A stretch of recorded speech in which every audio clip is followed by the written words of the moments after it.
खर्च त गर्नु परि नै गयो, तर आफूले गर्ने कि दर्शकले गर्ने भन्ने फरक त्यति नै हुँदो रहेछ खासमा।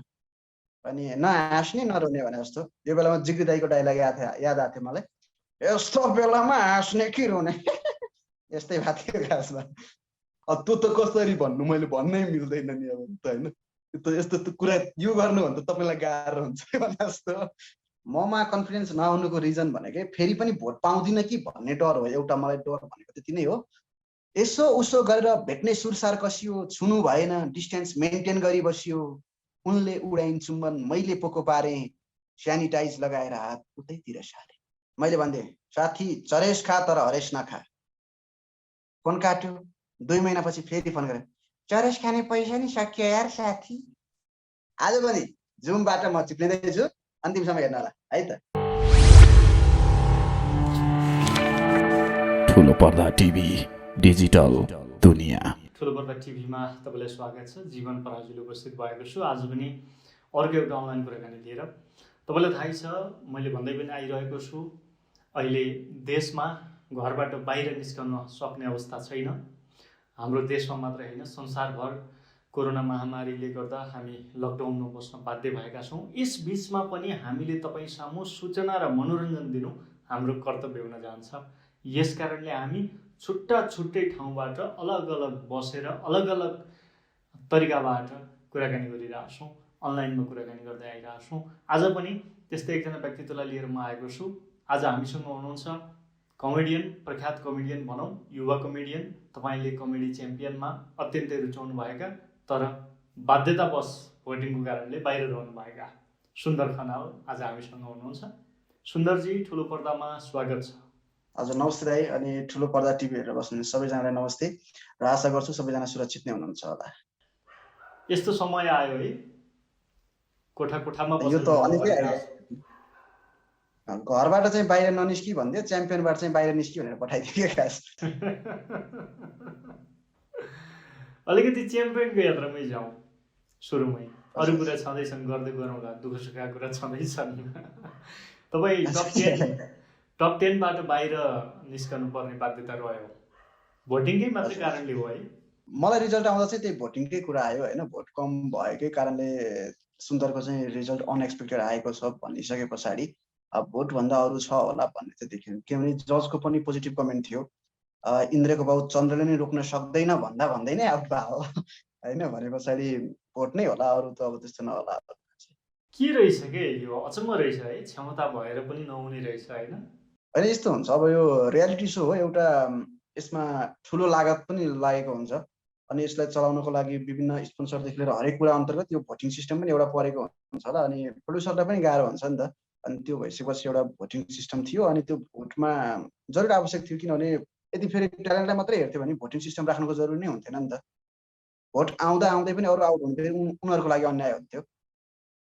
यसलाई सहर्ष नै लिन्छु मैले। कस्तो हुँदो रहेछ एउटा आशा गरेको होइन, जम्मैले चाहिँ चन्द्रको बाउ इन्द्र आए पनि सबैले कसैले रोक्नु सक्दैन भनिराखेको, जजहरूले पनि स्ट्यान्डिङ अभिएसन दिइरहनु भएको थियो, तपाईँको यत्रो तत्रो चर्चा भइरहेको थियो सोसियल मिडियादेखि लिएर टेलिभिजनहरूदेखि लिएर होइन, न्युजमादेखि लिएर। तपाईँ बाहिर बस्दाखेरि कस्तो अनुभूति हुने रहेछ? हुन त यो अलिकति दुःखको कुरा हो बाहिर बस्दा, र पनि एउटा प्रक्रिया हो, यस कारणले मैले सोधिरहेको छु। होइन, त्यो दर्शकको माया पाइराख्दा अनि म बाहिरिराख्दा जब मेरो हातमा रिजल्ट आइसकेको थियो, म आउट भएँ भन्ने, त्यो बेलामा पनि तपाईँ विनर हुनैपर्छ, भोटको त टेन्सन नै नलिनु भन्ने मेसेजहरू व्यापक नै थियो। जबकि म भोट नै नपाएर आउट भएछु, भोटको टेन्सनै नलिनु भन्ने मेसेजहरू थियो ठन्डै होइन। त्यो म आउट भएको मलाई थाहा थियो, तर दर्शकलाई भन्न नमिल्ने अवस्था थियो। अनि नहाँस्ने नरोने भने जस्तो। यो बेलामा जिग्री दाईको डायलग याद आएको थियो मलाई, यस्तो बेलामा हाँस्ने कि रोने यस्तै भएको थियो खासमा। जे होस्, तर दर्शकहरूको माया थियो, त्यो नै ठुलो कुरा हो। मायाको लागि म थ्याङ्क यू भन्छु। तर यात्रा टुङ्गिसकेको छैन नि होइन? अझै पनि तपाईँको रोस्ट राउन्ड बाँकी छ, वाइल्ड कार्ड इन्ट्री बाँकी छ, त्यसमा सम्भावना कतिको देख्नुहुन्छ आफूलाई? होइन यस्तो छ, सम्भावना वाइल्ड कार्डको चान्सेसहरू छ नै, तर पनि त्यसमा त्यही हो, जान्नको लागि फेरि भोटिङकै कुरा आउँछ त्यहाँ पनि। र भोटले फेरि पनि बाहिरिनु पर्यो भने चाहिँ डबल नमजा आउँछ होइन। अनि त्यो भएर चाहिँ अलिकति सचेत छु त्यसको लागि। जस्तो योभन्दा अगाडि आएको इन्टरभ्यूमा पनि वाइल्ड कार्डमा नफर्कने भन्ने टाइपको टाइटलहरू आउँदाखेरि दर्शकहरूले झनै निराशा त्यो देखाइराख्नु भएको थियो। तपाईँ जानुपर्छ भन्ने टाइपले त्यो म्यासेजहरू पनि टन्नै छ। अनि म नजाने नै पनि भनेको होइन र जाने भन्ने पनि होइन, फेरि फिक्स चाहिँ छैन अझैसम्म पनि। त्यही भोटिङको मामलाले गर्दाखेरि चाहिँ जाने कि नजाने म अझै पनि दुविधामा नै छु खासमा। तपाईँ किन दुविधामा हुनुहुन्छ? तपाईँलाई त यो त अवसर हो नि त, अर्को अवसर होइन र? तपाईँलाई फेरि भोट आउन सक्छ नि त, दर्शकको जनताको भोट आउन सक्छ होइन र? त्यो त सक्छ, फेरि नआउन पनि सक्छ। चान्सेस दुइटै छ होइन। अनि आयो भने राम्रै भयो, आएन भने त झन् नराम्रो हुन्छ भन्ने, तपाईँ त्यो डराइराखेर पनि काम छैन। एउटा अपर्च्युनिटी तपाईँ भने जस्तै अपर्च्युनिटी हो नै, र राम्रो प्लेटफर्म हो, त्यहाँ दर्शकले खोज्दै जानु एक किसिमले प्लस पनि होला भन्ने पनि छ। त्यही भएर यो दुविधामै छ खासमा। अनि तपाईँलाई के लाग्छ, तपाईँलाई भोट किन आएन होला? भोट किन आएन होला भन्दाखेरिमा एउटा प्रोसेस झन्झटिलो थियो। जस्तो दर्शकहरूको म जब आउट भइसकेपछि कमेन्टहरू पाउँदाखेरिमा यो प्रोसेस झन्झटिलो छ, पहिला पनि थियो अलिकति मेसेज, तर अझै बाहिरिसके पछाडि झन् धेरै आयो। अनि प्रोसेस झन्झटिलो थियो। अनि अर्को भनेको जजहरूको कमेन्ट पोजिटिभ थियो। मलाई तपाईँ त टप 9 मा ढुक्क भन्ने थियो, जजको कमेन्ट पनि पोजिटिभ थियो। अनि कसैले पनि अहिले आउट हुन्छ सुन्दर भनेर सोच्नु भएको थिएन, अनि अहिले उर्लिएर भोट गर्नु जरुरी छ जस्तो पनि लागेको थिएन भन्ने खालको मेसेजहरू पनि छ। सबैको म प्रतिको विश्वासले पनि हुनसक्छ एउटा कम आउनुको रिजन। अर्को भनेको भोटिङ प्रोसेस झन्झटिलो पनि हुनसक्छ। होइन, भोटिङको प्रोसेस झन्झटिलो त सबै कन्टेस्टेन्टको लागि थियो, तपाईँको लागि मात्रै थिएन। त्यो बाहेक हुन्छ नि, पैसा खर्च गर्नुपर्ने रहेछ अथवा के रहेछ? तपाईँले त बुझ्नुभयो होला, आफू त कन्टेस्टेन्ट भइसक्नु भएको छ, बाहिर बसिरहनु भएको छ। होइन, खर्च भनेको खर्च त गर्नु परि नै गयो, तर आफूले गर्ने कि दर्शकले गर्ने भन्ने फरक त्यति नै हुँदो रहेछ खासमा। तपाईँले आफूले खर्च गर्नु भएन? खर्च गरेको भए त यसरी लाइभ नै हुन्थ्यो होला, भित्रै हुन्थ्यो खर्च। तपाईँलाई के लाग्छ, अरूले तपाईँले खर्च गर्नु भएन, अरूले खर्च गरेर अगाडि टिक्नु भयो भन्ने लाग्छ कि होइन? अहिले नै खर्च गर्ने बेला भएको थियो कि थिएन कि यति छिटै? यस्तो छ, त्यो त कसरी भन्नु, मैले भन्नै मिल्दैन नि अब त होइन। यस्तो कुरा यो गर्नु भने त तपाईँलाई गाह्रो हुन्छ भने जस्तो यो बेला कलौटेको याद आइरहेको मलाई होइन। यो त अब कसरी भन्नु भने जस्तो थाहा भएन यो कुरा चाहिँ होइन। उहाँको भित्री माहौल र साथीहरूले कस्तो गर्नुभयो, उहाँको भोट आएको पनि हुनसक्छ र आफूले गरेको पनि हुनसक्छ, त्यो त थाहा भएन। र त्यो जे पनि हुनसक्छ। मैले चाहिँ गरिनँ, त्यही नगर्दा नै म बाहिर। तपाईँलाई मैले अघि सोध्न खोजेको प्रश्न म फेरि दोहोऱ्याउँछु, मैले राम्रोसँग उत्तर पाएको छैन। तपाईँले अबको राउन्डहरूमा चाहिँ अवसर पाउँदाखेरि पनि जान्न भन्नुको ठ्याक्कै रिजन नमजा लाग्छ फेरि बाहिरिँदा भन्ने जुन तपाईँले भन्नुभयो नि, तपाईँ आफूमा कन्फिडेन्स देखिनुहुन्न कि किन भन्नुहोस् त? होइन, त्यो ममा कन्फिडेन्स नआउनुको रिजन भनेकै फेरि पनि भोट पाउँदिनँ कि भन्ने डर हो। एउटा मलाई डर भनेको त्यति नै हो। र म जान्नै भन्ने उसमा पनि छैन र जान्छु नै भन्नेमा पनि छैन। भनेको दुविधामै किन भइराखेको छु भने एउटा भोटको कारणले जान्न कि भन्ने हो, र जान्छु जस्तो चाहिँ किन लागिरहेको छ भने एउटा अपर्च्युनिटी चाहिँ हो फेरि। अनि म कन्टेन्टको चाहिँ तयारीमा छु, कन्टेन्टहरू चाहिँ रेडी नै गर्दैछु। र भोलि अनि सिचुएसन यस्तो पनि छ, अब सिचुएसन कस्तो बनिदिन्छ भन्ने पनि आउँछ अझै पनि। अनि सिचुएसन अनुसार जाने नजाने मुड त्यसपछि डिपेन्ड हुन्छ। अलिकति तपाईँको चर्चा भएको एउटा जुन थियो नि पत्रकार, चलचित्र पत्रकार प्रकाश सुवेदीको जुन तपाईँले क्यारिकेचर मिमिक्री गर्नुभयो होइन, अन्य पत्रकार साथीहरूको पनि गर्नुभयो होइन, अलिकति हामी तपाईँबाट दर्शकको लागि चाहिँ प्रत्यक्ष रूपमा अलिकति प्रकाश दाईको मिमिक्री तपाईँले दुरुस्तै गरिदिनु भएको छ, त्यो अपेक्षा छ अहिले। थ्याङ्क यू दाइ। होइन, प्रकाश सुवेदी सरको मैले गरेको थिएँ र रुचाइदिनु पनि भएको थियो। मैले सोचेको थिइनँ यति साह्रो जान्छ भनेर, त्यो धेरै नै माया गरिदिनु भयो। त्यसको लागि सम्पूर्णलाई थ्याङ्क यू। र अहिले जसले पनि मलाई त्यो चाहिँ भनिराख्नुहुन्छ त्यो गर्नको लागि, र धेरै मिडियाहरूमा जतिमा इन्टरभ्यू दिएँ त्यसमा पनि गरि नै राखेको छु। त्यो भएर फेरि कति गर्नु भन्ने नि मलाई लागिराखेको हुन्छ एउटा चाहिँ, तर पनि ओके। तर त्यो बिना अधुरो हुन्छ नि त। नमस्कार, यो कार्यक्रम चिप्लेटी, म कार्यक्रमको साथी चिप्ल्याउने अङ्कल। आज पनि जुमबाट म चिप्लिँदैछु, अन्तिमसम्म हेर्नु होला है त। तपाईँले उहाँकै कार्यक्रम रजतपटमा पनि व्यङ्ग्य पाउनु भयो, कसैले मलाई हजुर चिप्ल्याउने अङ्कल भनेछ। तपाईँले हजुर किन चिप्ल्याउने अङ्कल भन्नुभयो? विभिन्न घटनाक्रमहरूलाई हेरेर हो अथवा? अनि उहाँलाई चिप्ल्याउने अङ्कल भन्नुको रिजन चाहिँ के हो भने, यो मैले भन्नुभन्दा पनि जति पनि कलाकारहरू चिप्लिनु भएको छ अनि जति पनि दर्शकहरूले हेर्नु भएको छ, जस्तो जब चलचित्र कर्मीहरूले समीक्षकहरूले पनि भन्दाखेरिमा जसलाई पनि चिप्ल्याएको छ यो त चिप्लिटे अङ्कल नै हो कि क्या हो भन्ने टाइपको त्यो गाई थियो होला भन्ने मनासायले चाहिँ त्यो चाहिँ ट्याप्प टिप्या मात्रै हो खासमा। यो मैले आफैले दिएको टाइटल चाहिँ होइन। जति पनि कलाकारहरू चिप्लिनु भएको छ, जस्तो दिपा दिदी त्यहीँ चिप्लिनु भयो, पूजा शर्मा त्यहीँ चिप्लिनु भयो, अनि यो कुराहरू अनि कसले चिप्ल्याउँछ त भन्दा प्रकाश त्रिवेदी भन्ने टाइपले आएको हुनाले त्यो एउटा एक्जिरेट मात्रै गरे हो मैले।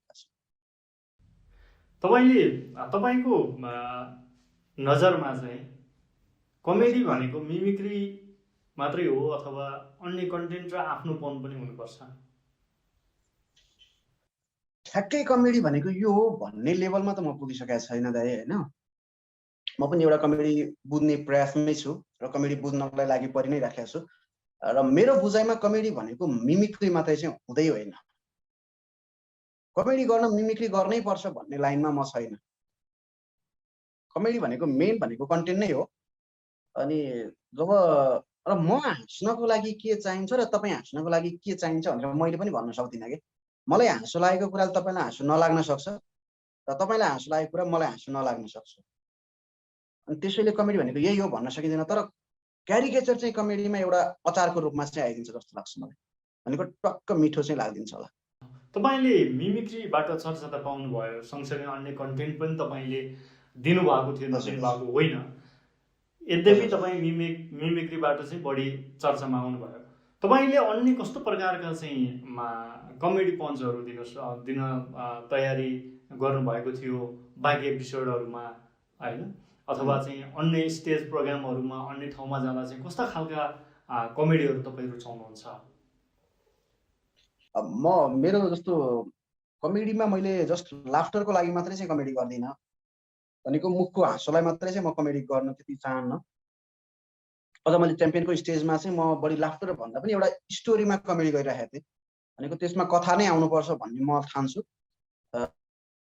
किनभने मलाई चाहिँ त्यो प्याटर्न मनपर्छ कि जस्तो म आफूले जे फिल गरिरहेको छु अथवा मलाईसँग केही रिलेटेड भइदियो भने चाहिँ त्यो मजा आउँछ मलाई अरूको कमेडी हेर्दा भनेपछि। अनि प्रायः दर्शकलाई पनि त्यही होला भन्ने थिमले चाहिँ म दर्शकसँग के जुत्छ त के मिल्ला भनेर मैले स्टोरीमा काम गर्छु। भनेको हावा तरिकाले हँसाउनको लागि मात्रै चाहिँ मैले जोक्सहरू क्रिएट गर्दिनँ, स्टोरीमै काम गरिरहेको हुन्थेँ। र बाहिर स्टेजहरूतिर चाहिँ जोक्स नै गराउनु पर्ने हुन्छ। त्यो स्टोरीले मात्रै पनि काम गर्दैन फेरि स्टेजको लागि चाहिँ। अनि त्यसमा जोक्सहरू हाल्छु। मिमिक्री त अवश्य पनि मिमिक्री गरि नै हाल्छु त्यसमा पनि, किनभने अझ स्टेजहरूमा त मिमिक्री अझै राम्रो बिग्छ। त्यो जे बिग्छ त्यही नै दिने हो फेरि तिन पनि। अनि त्यो भएर मिमिक्रीहरू पनि हुन्छ। अनि अबको कन्टेन्टको तयारीको कुरा गर्नुपर्दा चाहिँ मैले भट्टी पसलेको क्यारेक्टर थियो अनि भट्टी पसलेकोमा मैले कन्टेन्ट रेडी गरिराखेको थिएँ। तर त्यहाँको पन्च चाहिँ म अहिले फाल्दिनँ। त्यो फेरि पनि गयो भने त्यही कन्टेन्ट हाल्नुपर्ने हुनसक्छ। अनि त्यसलाई मैले कन्टेन्टहरू त लेखि नै राखेको हुन्छु। जस्तो लकडाउन पनि छ, कन्टेन्टहरू त मैले त्यसको लागि मात्रै नभएर पनि बाहिरको लागि पनि लेख्नुपर्ने हुन्छ र कन्टेन्ट त मैले च्याम्पियन जानुभन्दा अगाडि पनि लेख्थेँ र निस्के पछाडि पनि लेखिराखेको हुन्छु। तपाईँ त यस्तो सिचुएसनमा पुग्नु भएको थियो कि अब तपाईँलाई स्टेजहरूबाट यति धेरै अफर आउँछ भन्ने अवस्थामा तपाईँ पुगिसक्नु भएको थियो। तर विडम्बना तपाईँ पनि एउटा त्यो भिक्टिम हुनुहुन्छ यो कोभिड-19को। कस्तो लाग्दो रहेछ? हातमा आइसकेको यति धेरै पैसा फुत्कियो जस्तो लाग्दैन? अवसर र पैसा दुवै चाहियो। हजुर होइन, यो गाह्रो अवस्था हो र गाह्रो अवस्थाले हामीलाई पनि गाह्रो बनाइदिएको हो। र सिजन 1 देखिकै यो समस्या हो। फेरि जस्तो सिजन 1 को साथीहरू पनि बाहिर जानु पाउनु भएन। उहाँहरूलाई अभागी भन्दा भन्दै हामी पनि अभागी नै साबित भयौँ खासमा। त्यति नै भयो। एउटा राम्रो मौका चिप्लेको भनेर चाहिँ मान्नुपर्छ। यसलाई पनि चिप्लेटी अङ्कलकै रूपमा लिन्छु मैले, कोभिडलाई पनि चिप्लेटी हो। अब तपाईँहरूले नै पटक पटक व्यङ्ग्य गरिरहनु भएको छ। हिमेश पन्त जो पहिलो सिजनको विजेता हुनुहुन्थ्यो होइन, कार त दियो, तेल हाल्ने पैसा पुण्य गौतमसँग माग्नु पर्यो होइन, यो चाहिँ एउटा भरत एउटा र कमेडी माथि मसला बनाउनु भएको थियो तपाईँहरू साथीहरूले होइन, धेरैजनाले उहाँलाई निकै पटक तपाईँको होस्ट मेक्सम गौडेलदेखि लिएर तपाईँहरूले रोस्ट गरिरहनु भएको छ सधैँ। के साँच्चीकै कमेडी च्याम्पियन जितेपछि हिमेश पन्तका झन् दुःखका दिन सुरु भयो भने त के लाग्छ तपाईँलाई, कसरी बुझ्नु भएको छ? होइन, दुःखका दिन त उहाँको कसरी सुरु भयो होला र? दुःखका दिन त होइन ल, तर पनि त्यही हो, मैले अघि भने नि अभागी भनेर सिजन 1 कोलाई भनिन्थ्यो भने अहिले सिजन 2 को पनि अभागी नै सार्वजनिक भने साबित भयो नि त। उहाँहरू पनि अनलक्की त अनलक्की नै मान्नुपर्छ। फेरि उहाँहरूको अझ राम्रो मार्केट बनिसकेको थियो त्यो टाइममा, यस्तो हाइप थियो। जब लकडाउन थिएन, कोरोना थिएन भने त उहाँहरूले विश्व हल्लाइसक्नुहुन्थ्यो त्यो टाइममा, त्यसलाई त रोक्दियो नि त। अनि त्यो भएर चाहिँ उहाँ अहिले बेरोजगार भनेर उहाँ आफैले पनि स्वीकार्नुहुन्छ।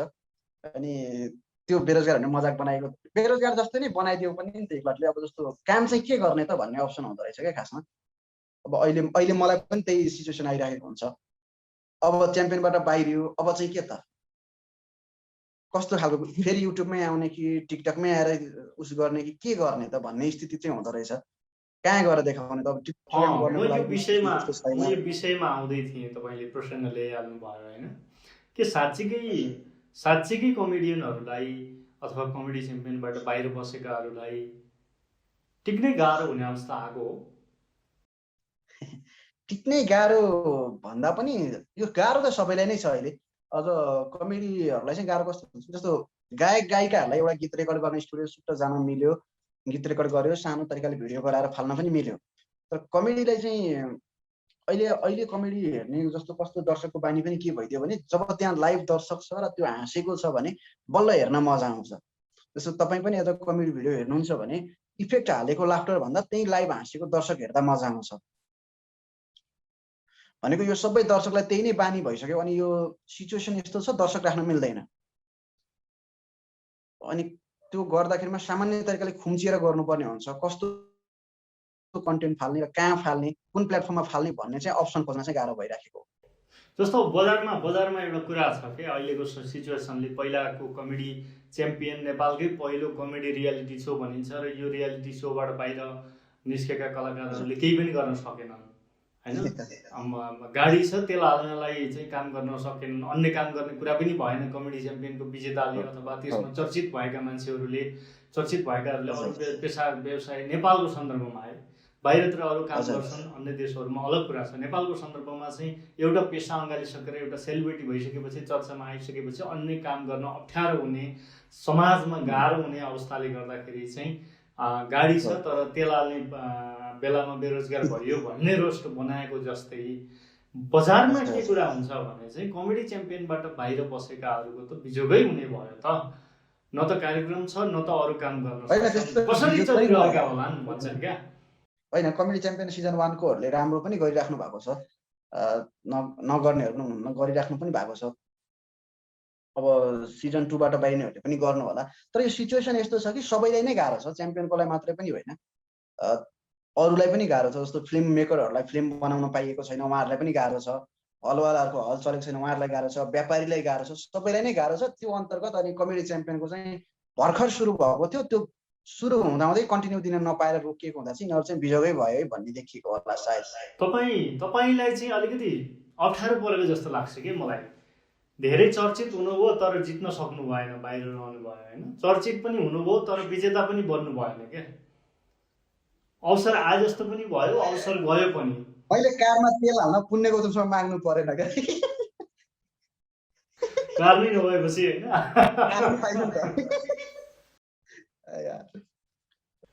अब ठिक छ, यो कुरा छँदैछ, यो सबैलाई भएको समस्या हो, न कि कमेडियन भनेर होइन। यो प्रसङ्ग जोड्यौँ किनकि पहिलो रियालिटी सो र त्यसबाट धेरै कमेडियनहरू चाहिँ उत्पादन हुनुभएको छ, बाहिर निस्किनु भएको छ। दूरदराजमा लुकेका प्रतिभाहरू चाहिँ बाहिर आउनु भएको छ। तपाईँ पनि तनहुँदेखि आउनु भएको छ, कोही कर्णालीदेखि आउनु भएको छ, कोही भारतदेखि आउनु भएको छ। तर उहाँहरूलाई चाहिँ अहिले यो समय, यो परिस्थितिले मुस्किल बनाएको छ। त्यस कारणले म यतातिर लागेँ। अब अलिकति तपाईँको कुनै फ्रेस एउटा केही कमेडी सुनाउन, अलिकति हुन्छ नि अहिलेसम्म तपाईँले कतै नभन्नु भएको त्यस्तो केही छ? ओके, त्यो भन्दा नि मैले लकडाउन भइसके पछाडि एउटा कविता लेखेको थिएँ, भनेको यो पहिलो लकडाउनको। अहिले अहिले नयाँ नयाँ पनि लेखेको त छ, तर नयाँ लेखेको चाहिँ मैले अहिले आउट गर्दिनँ। त्यसलाई पछाडि अलिकति राख्छु टाइम चाहिँ। तर मैले पहिला लेखेको एउटा कविता चाहिँ भन्छु ल म आज। लकडाउनले मार्यो। भर्खर भर्खर लप परेको मान्छेलाई लकडाउनले कस्तो असर गर्यो होला लकडाउन त्यो उसमा। बल्ल बल्ल पट्याएको मनले खाएकोलाई, काठमाडौँमै 2-2वटा घर भएकोलाई। बल्ल बल्ल पट्याएको मनले खाएकोलाई, काठमाडौँमै 2-2वटा घर भएकोलाई। भिडियो कल गर्दा गर्दा भेटु लाथ्यो, पैसा खोप्या स्थित मरुन्जेल मेटु लाथ्यो। कोरोनाले बर्बादै पार्यो हाम्रो माया, लकडाउनले पार्यो। यसो उसो गरेर भेट्ने सुरसार कसियो, छुनु भएन, डिस्टेन्स मेन्टेन गरी बसियो। उनले उडाइन् चुम्बन, मैले पोको पारे, स्यानिटाइज लगाएर हात उतैतिर सारे। कोरोनाले बर्बादै पार्यो हाम्रो माया, लकडाउनले पार्यो। हातमा हात मिल्नै लाथ्यो, ड्रोन नजिक आयो। हातमा हात मिल्नै लाथ्यो, ड्रोन नजिक आयो। ड्रोनबाटै जाँचेपछि पासले पो केलायो।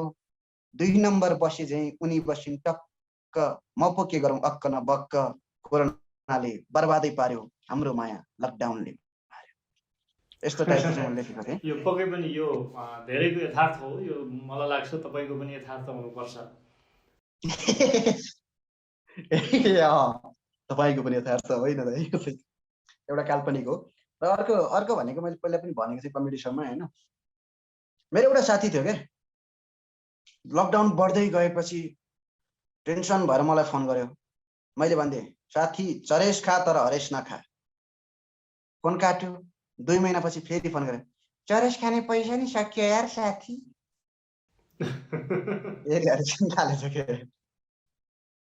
भनेपछि सही सल्लाह मान्ने तपाईँको साथी, सल्लाह चाहिँ सही दिनु पर्यो, सल्लाह चाहिँ सही दिनु पर्यो। अनि अहिलेको हामी युवा पुस्ता छ नि, यस्तो अभागी भन्नु कि भाग्यमानी भन्नु होइन, हस्पिटल छिरेर गर्लफ्रेन्ड भेट्न जाँदा हस्पिटल छिरेर स्यानिटाइजर किन्नु परेको छ क्या। के किस खाइयो भने स्यानिटाइजरले कुल्ला गर्नु परेको छ। कस्तो गाह्रो छ। हस्पिटल धेरै कारणले जान नपरोस्। हस्पिटल त खास त हस्पिटल त छिर्नै नपरोस् भन्दा डक्टरहरूलाई अन्याय हुन्छ होला। डक्टरहरू चाहिँ छिर्नु परोस्, अरू चाहिँ छिर्नु नपरोस्, बिरामी भएर चाहिँ छिर्नु नपरोस्। र तपाईँहरू जस्ता युवाहरू पनि त्यति सजिलै हस्पिटल छिर्नु नपरोस्, हामी त्यो एउटा कामना गरौँ, जुन तवरले हस्पिटल छिर्नु परे तापनि। अब अन्त्यमा धेरै लामो कुराकानी पनि नगरौँ। अनलाइन कुराकानी धेरै किन गर्नु पर्यो र भेटघाट हुन बाँकी नै छ। यो दुर्दशा संसारको, विश्वको यो छिट्टै अन्त्य हुनेछ, त्यो अपेक्षा गरौँ। अन्तिममा अब तपाईँले के गर्नुहुन्छ यो आफ्टर लकडाउन? तपाईँ मिडियामा काम गरिरहेको मान्छे हुनुहुन्थ्यो, फेरि मिडियामा फर्किनुहुन्छ, अथवा कमेडीलाई नै अगाडि बढाउनुहुन्छ, अथवा सँगसँगै लानुहुन्छ, अथवा के गर्नुहुन्छ? अब लकडाउन पछाडि पहिलो कुरो त लकडाउन कति समय लम्बिन्छ भन्ने आउँछ, अनि सिचुएसन कस्तो अवस्थामा गएर चाहिँ यो लकडाउनको अन्त्य हुन्छ भन्ने पनि आउँछ। अनि मिडियामै कन्टिन्यू भन्दा नि मिडियासँग केही न केही हदसम्म जोडी नै राखेको हुन्छु, र कमेडी चाहिँ कन्टिन्यू हुन्छ नै, कमेडी छोड्ने कुरा भएन। कमेडीलाई नै कन्टिन्यू हुने, मेन प्रायोरिटी कमेडी नै हुन्छ। अनि त्यस पछाडि अरू यसको कलाकारिताको अन्य पाटोहरू पनि म समेट्छु होला। जस्तो मैले गीतहरू लेख्छु, त्यो लेखेको गीतहरू छ नै, अब त्यसलाई पनि म अगाडि बढाउनेवाला छु। अनि मैले स्क्रिप्ट अरू सर्ट मुभीहरू सिरियलहरूको पनि म राइटिङ गर्छु कि सायद त्यो पनि हुनसक्छ। मेन म राइटिङलाई अलिकति प्रायोरिटी दिन्छु। म आफूलाई पनि लेख्न मजा लाग्छ, अनि त्यो लेखनलाई अलिकति प्रायोरिटी दिन्छु। अनि त्यसै गरी कमेडी त भइ नै हाल्छ, मिडियासँग पनि कहीँ न कहीँ तरिकाबाट जोडिएकै हुन्छ। तपाईँ जहाँ हुनुहुन्छ सुरक्षित हुनुहुन्छ भन्ने हामीलाई विश्वास छ, र हुनुहुनेछ भन्ने पनि हामीलाई विश्वास छ। र समाजमा अहिलेको भयावह अवस्थामा जति पनि दर्शक हुनुहुन्छ, जति पनि नेपाली जनताहरू हुनुहुन्छ, संसारभर रहेका नेपालीहरू हुनुहुन्छ, अथवा संसारभर रहेका जति पनि मानव जातिहरू हुनुहुन्छ, उहाँहरूको लागि हौसला प्रदान गर्ने सामग्रीहरू तपाईँहरूबाट आओस् भन्ने हाम्रो चाहना पनि छ। यो जहाँ हुनुहुन्छ त्यहीँबाट भए तापनि। र अन्य कुराकानी गर्दै गरौँला। आजको लागि भने हामी यो कुराकानीबाट चाहिँ छुट्टिन्छौँ। समय दिनुभयो, एकदमै आभारी छौँ सुन्दरजी। हस्, थ्याङ्क यू। अनि सम्पूर्ण दर्शकहरूलाई पनि सुरक्षित बस्नको लागि अनुरोध गर्छु र अनि सरकारलाई एउटा अनुरोध गर्न चाहन्छु, जस्तो अक्सिजनको अभाव भन्ने आइराखेको छ अहिले, अनि बिरामीलाई अक्सिजन चाहिएको छ, सरकारले त्यो पर्दैन भन्ने टाइपको जुन रेस्पोन्स आइराखेको छ, त्यो पर्दैन, हामीसँग दाउरा छ भन्ने टाइपको कुराहरू आइराखेको छ।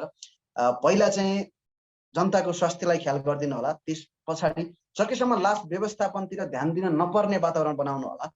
पहिला चाहिँ स्वास्थ्यलाई सुधार गर्नेतिर लाग्नु होला भन्न चाहन्छु र अक्सिजनको र सँगै अरू उपचारको पनि उचित व्यवस्थापन गरिदिनु होला। हस्पिटलको बेडको कुराहरू छ, त्यसलाई व्यवस्थापन गर्नु होला र सबैजना सक्दो सुरक्षित बस्नु होला, घरभित्रै बस्नु होला। यो डेन्जर अवस्थामा हामीले केही संयमता अपनायौँ भने छिटै पनि पार गर्नेछौँ। हस्, थ्याङ्क यू। हुन्छ, धन्यवाद सुन्दर।